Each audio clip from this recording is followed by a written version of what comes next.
Hi everyone, this is Shauna Tarosa, RAYAC's Executive Officer, and this is my desk. In this monthly video cast, I go over questions that are coming across my desk every single day so we can have much smoother real estate transactions here in York and Adams counties.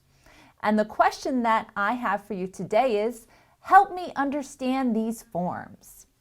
So, one of the questions that I get frequently from RAYAC members is, I don't understand what I should do here in this particular PAR standard form.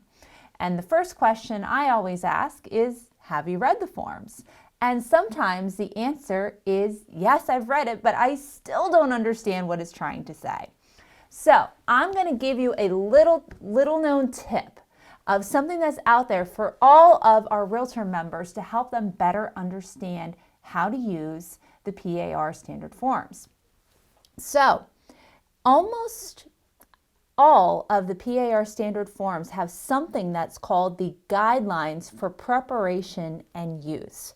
So this is a supplemental document that helps to explain what the different sections of whatever form you're using, what it means. It gives you examples, how to interpret it, and different scenarios that might exist over when and how you would use that particular form.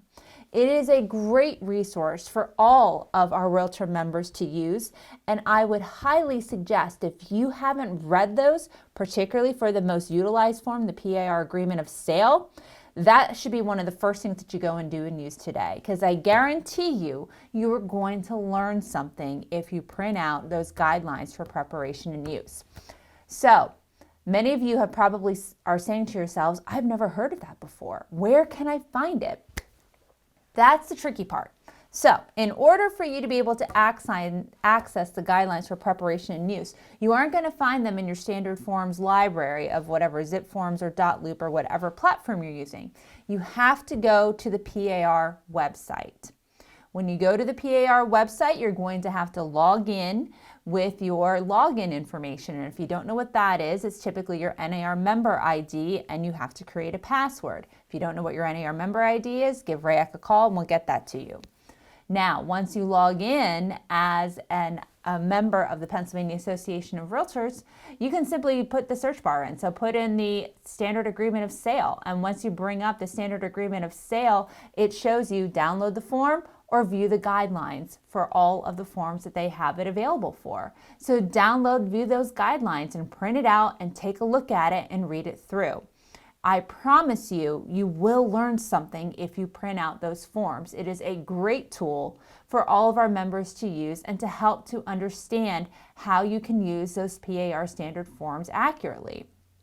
Additionally, I have some really great news.